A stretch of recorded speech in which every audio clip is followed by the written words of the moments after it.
Teman-teman mahasiswa, ada satu statement yang luar biasa dalam konteks kepemimpinan yang sebenarnya perlu kita analisis sedemikian rupa. Tapi ini menjadi satu kekuatan yang luar biasa dari seorang leader. Lebih kurang kalimatnya begini. To be a good leader, you need to use your head. Demonstrate with heart, act with guts. Meaningnya lebih kurang begini. Ketika Anda ingin menjadi seorang pemimpin yang baik, seorang leader yang luar biasa, kudu memanfaatkan 3 hal. Ketika ingin menjadi pemimpin yang baik, gunakan ini. Kepala Anda, isi kepalanya, wawasan, pengalaman, segala sesuatu yang Anda punya di sini. Semakin besar isi kepala Anda, semakin gede pengalaman Anda dalam kaitannya untuk menampung segala ekspektasi terbaik untuk memimpin. Semakin memungkinkan Anda menjadi seorang leader yang baik. Tapi ingat, untuk menjadi leader yang baik tidak cukup sampai di situ, ada komanya. Ada tahapan 2 lagi. Demonstrasinya atau proses untuk menjalankannya. Manfaatkan ini. Your heart, hati Anda. Karena menghadapi manusia tidak sama dengan menghadapi benda mati. Orang tidak bisa diperintah begitu saja. Perlu seni, perlu approach, pendekatan. Pendekatan hanya bisa dilakukan melalui perasaan, rasa terdalam yang Anda miliki sebagai manusia. Cukupkah? Belum. Bagian ketiganya adalah action with God.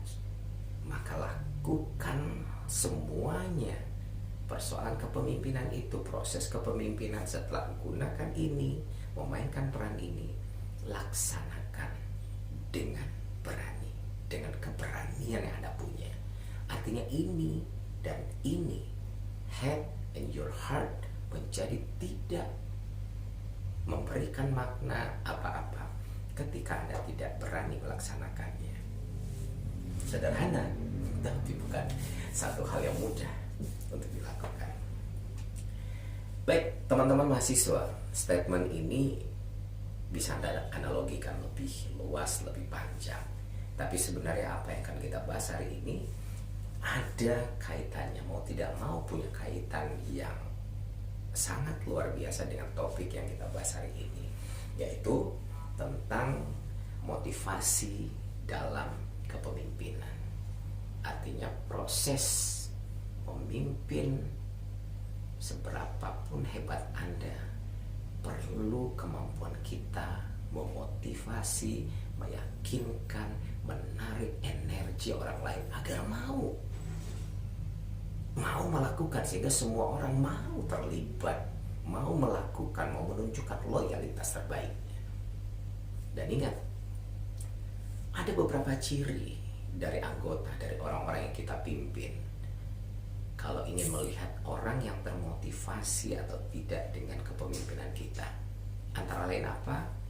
Mampu bekerja dengan senang hati atau antusiasmenya sangat tinggi, bekerja dengan target yang jelas, atau good oriented, mampu bersikap positif terhadap semua tantangan yang timbul, berinisiatif, menawarkan ide-ide cemerlang. Artinya pengalamannya dimanfaatkan untuk dibagi bagi lembaganya. Kemudian karyawan yang memiliki motivasi yang tinggi atas kepemimpinan kita, atas lembaganya, tempat kita memimpin, tempat Anda memimpin. Itu terindikasi bahwa karyawan Anda, pegawai Anda cenderung bersedia ekstra, bekerja ekstra tanpa dibayar. Meski Anda sebenarnya harus membayar. Kita harus membayar setiap keringat, setiap ide-ide yang muncul itu mahal. Itu adalah bentuk penghargaan. Tapi ini indikasi orang yang termotivasi cenderung mereka mau menunjukkan loyalitasnya, mau bekerja ekstra meski tanpa dibayar. Kemudian apalagi mampu membela organisasi secara sukarela, kapan dan dimanapun atau untuk konteks apapun, karena sense of belongingnya terhadap lembaga yang dia punya. Seakan-akan dia memiliki organisasi itu, memiliki lembaga seperti miliknya sendiri. Karena rasa tadi, ada kenyamanan, ada tanggung jawab, ada kondisi di mana dia merupakan bagian dari lembaga itu. Sehingga ketika indikasi-indikasi ini, indikator-indikator ini terlihat, maka berbahagialah Anda sebagai seorang leader di tempat itu. Artinya Anda memiliki kemampuan untuk mempengaruhi orang lain, untuk memotivasi mereka menjadi karyawan-karyawan atau pegawai-pegawai terbaik. Berarti yang berhasil sebenarnya bukan karyawannya, tapi Anda. Prinsip dasar memotivasi siapapun sebenarnya harus dipahami bahwa setiap orang akan bisa termotivasi oleh dirinya sendiri, itu pasti, dan oleh orang lain yang datang dari luar. Karena memang motivasi itu dua, datang dari dalam, kemudian datang dari luar. Tapi seyogianya yang datang dari dalam sendiri itu biasanya juga diikuti karena manifestasi yang ada di lingkungannya. Dan salah satunya adalah you as a leader, sebagai pimpinan atau sebagai pemimpin. Nah, para pemimpin pada prinsipnya juga bisa menciptakan lingkungan-lingkungan yang pada akhirnya bisa memberikan motivasi-motivasi yang luar biasa bagi orang-orang yang bekerja di lembaga tersebut, di lembaga tempat Anda memimpin. Nah, beberapa teori motivasi seperti apa yang dijelaskan oleh Abraham Maslow misalnya, yang berpendapat bahwa motivasi dapat membuat yang melakukan segala sesuatu itu untuk mendapatkan sesuatu yang diinginkan atau menghindari hukuman. Nah, hal ini menjadi efektif jika orang dalam keadaan membutuhkan atau memang orang tersebut menjadi takut, seperti hal yang diungkapkan oleh Maslow, seperti wortel dan cambuk, yang berarti kelinci yang tidak lapar tidak akan memburu wortel, dan karyawan yang percaya diri tidak akan memperkenankan atasannya untuk mencambuk dirinya. Nah, ini menjadi sulit ketika hal ini terjadi. Jadi kalau Anda ketemu dengan karyawan atau pegawai yang ibaratnya seperti kelinci tadi, yang memang meskipun dia suka sekali dengan wortel, tapi ketika dia kenyang, dia akan mengabaikan wortel sehebat apapun Anda akan memberikan. Begitu jika manusia, kalau dirinya memang sudah tertutup, tidak memperkenankan dirinya untuk dimotivasi, ini menjadi langkah yang seperti kita menerjang tembok. Tapi bukan berarti tidak mungkin. Celah itu harus dimanfaatkan. Meski memang tidak semua orang akan mampu melakukan itu. Makanya balik ke yang kalimat yang tadi. Ketika Anda ingin menjadi seorang leader yang baik, manfaatkan ini. Berpikirlah. Tapi ketika ingin melaksanakan prosesnya, gunakan ini. Lakukan sentuhan, lihat dari sisi manusiawinya. Lakukan pendekatan personal. Dan ketika Anda ingin actionnya, harus berani melakukan itu. Meski kepada orang yang selama ini Anda anggap paling berat, seperti menghadapi tembok tadi. Tidak ada kata tidak mungkin di dunia ini. Teori motivasi yang lain yang banyak seperti apa yang dijelaskan oleh Frederick Heisenberg misalnya, di mana katanya adalah kaitannya dengan motivasi higienis yang merupakan kebutuhan dasar dalam bekerja yang bila tidak dipenuhi bisa menimbulkan kekecewaan bagi siapapun. Nah, ini dalam konteks pekerjaan, misalnya gini, gaji, fasilitas, bonus, cuti, jam kerja, apalagi fasilitas kerja, jaminan pekerjaan, suasana kantor, dan lain sebagainya. Ini ketika tidak terpenuhi akan menimbulkan kecewaan. akan menurunkan respect dari karyawan Anda, sehingga apa? Menjadi kondisi-kondisi yang menunggu saja, karena motivasi lambat laun akan menjadi berkurang. Dan seperti halnya mencapai sasaran yang menantang, ini harusnya menjadi bagian yang menantang Anda untuk diperbaiki. Dan ini yang jelas, hal-hal jelas. Maka untuk hal-hal yang seperti ini, untuk konteks pekerjaan, higien yang dijelaskan, motivasi higien tadi, mau tidak mau harusnya tidak menjadi masalah lagi untuk Anda sebagai leader. Sehingga ketika ini terpenuhi, Anda sudah bisa masuk ke target-target berikutnya. Jadi untuk ihwal yang harus, ini jangan jadi masalah lagi di lembaga tempat kita memimpin. Nah, menyikapi hal ini guna meningkatkan gairah, saya menyebutnya gairah karena dengan gairah orang akan bisa melakukan apapun dengan senang hati. Menimbulkan gairah dan motivasi kerja yang kita maksudkan dari personel, dari pegawai, dari seluruh karyawan di lingkungan tempat kita memimpin. Ada beberapa hal yang seharusnya kita bisa lakukan sebagai seorang leader. Yang pertama, fungsi direktif. Nah, fungsi ini artinya di mana pimpinan secara terus-menerus mendirect atau menjelaskan kepada bawahan dalam kaitannya dengan tujuan yang ingin dicapai, rencana tugas yang dikerjakan, serta berbagai hal yang memang perlu untuk diingatkan kepada mereka. Nah, pimpinan melalui konteks direktif ini juga bisa Anda lakukan. Misalnya apa? Anda mampu menganalisa, mengidentifikasi perkembangan yang akan terjadi di masa-masa yang akan datang dalam rencana strategis yang harusnya dibuat sejak dini, dilaksanakan oleh Anda bersama karyawan Anda, serta mampu secara signifikan dilaksanakan dimanapun berada. Jadi harus dikembangkan manajemen strategi. Yang kedua, sebagai pimpinan Anda harus mampu menentukan target yang akan dicapai atau achievement goals. Seperti halnya dalam menentukan target-target jangka pendek, jangka menengah, jangka panjang terhadap SDM, terhadap lembaga, terhadap produk, ya apapun. Karena melalui target-target itu kita bisa mengambil langkah-langkah jenius. Kalau untuk jangka pendek seperti apa, jangka menengah kayak apa, dan jangka panjang harusnya bagaimana. Pimpinan yang kedua yang bisa dilakukan sebagai pimpinan adalah selain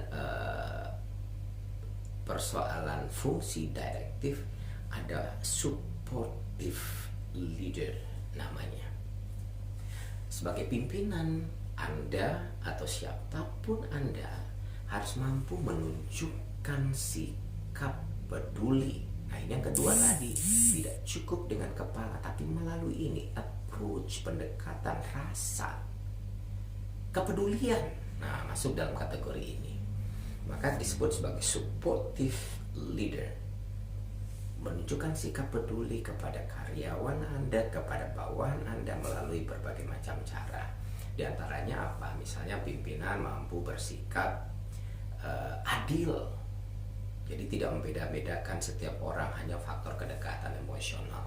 Karena kalau faktor kedekatan yang Anda manfaatkan, maka orang-orang yang tidak dekat dengan Anda cenderung terabaikan. Dan biasanya mereka terabaikan lambat laun akan berkuranglah tingkat motivasinya. Yang akan rugi ya Anda sendiri.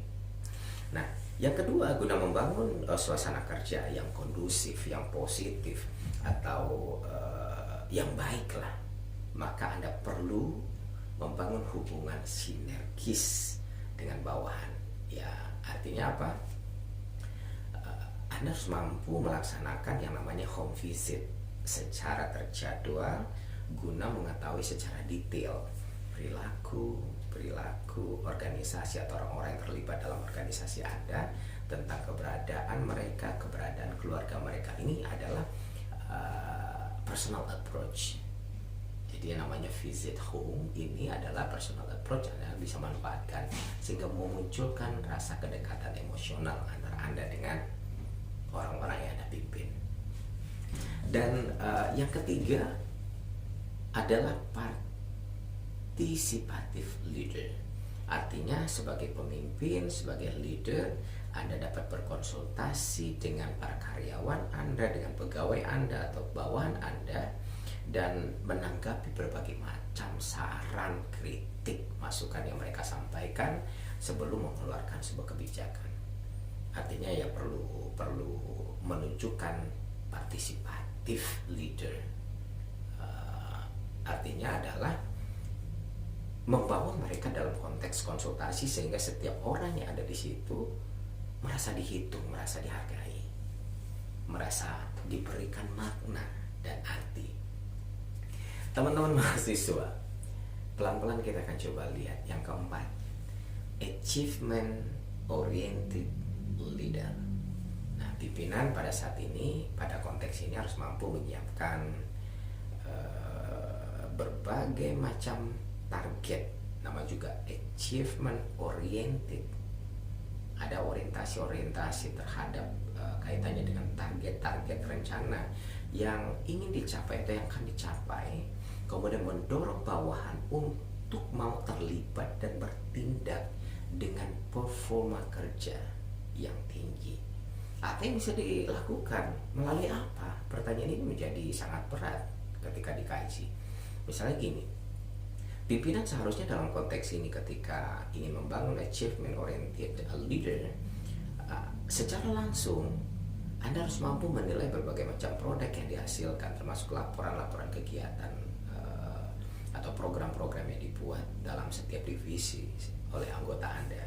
Untuk selanjutnya, Anda seharusnya mampu memberikan koreksi, masukan dan arahan guna pengembangan kinerja mereka. Jadi dalam tahap ini Anda berpartisipasi dalam konteks yang lebih luas, sehingga Anda seakan-akan berada di tengah mereka. Berikan pandangan-pandangan, berikan masukan-masukan, juga koreksi sehingga apa? Mereka termotivasi. Ini sampai di mana nih? Nah, kita coba berikan yang terbaik agar apa? Agar si pimpinan merasa puas, agar mereka bisa diterima dengan baik. Karena apa? Mereka juga kepengen dipuji dalam konteks ini. Sebagai bentuk penghargaan, mereka akan tunjukkan loyalitas terbaiknya. Nah, yang kelima yang kita bahas di bagian terakhir tadi terkait dengan achievement oriented leader, maka diharapkan sebagai pimpinan ada satu kondisi, satu rencana di mana kita harus memikirkan pengembangan sumber daya manusia yang sangat jelas, yang sangat terukur dengan menerapkan sistem penilaian kerja, melakukan kaderisasi dan pengembangan karir personil yang sesuai dengan kebijakan-kebijakan yang sudah dibuat, yang sesuai dengan undang-undang ketenagakerjaan misalnya, yang menghargai nilai-nilai manusia, yang menghargai aktivitas kerja yang mereka berikan. Jadi semakin tinggi loyalitasnya, semakin seharusnya pengembangan terhadap SDM itu kita berikan, sehingga mereka termotivasi untuk melakukan atau menjadi karyawan terbaik. Kenapa? Punish and reward-nya terjadi ketika mereka melakukan ini, menunjukkan loyalitas terbaik, mereka merasa diperhatikan, kemudian mereka diberikan reward. Kemudian untuk yang tingkat motivasinya rendah, mau tidak mau pada akhirnya akan jadi masukan buat mereka bahwa mereka juga dilihat ada punish and reward yang akan mengembangkan diri mereka. Jadi mudah-mudahan meskipun agak berat, tapi proses yang dimiliki sebagai seorang leader itu memang tidak sederhana. Tapi ingat yang tadi, ketika ingin menjadi seorang pemimpin yang luar biasa, yang mampu memotivasi bawahan, menghasilkan karyawan-karyawan atau pegawai-pegawai yang memiliki tingkat performa kerja yang tinggi, yang hebat, loyalitas yang luar biasa, maka manfaatkan head your head dalam proses untuk menyampaikannya atau proses untuk melaksanakan performa Anda sebagai leader. Melalui wadah head tadi, manfaatkan ini, heart dan energi yang besar dimanfaatkan untuk melaksanakan apa yang tertuang di sini dengan melakukan pendekatan melalui heart. Gunakan keberanian. Itu tadi, mudah-mudahan bermanfaat untuk Anda semua. Saya Dr. Hanif Al-Kadib pamit. Assalamualaikum warahmatullahi wabarakatuh. Sampai jumpa.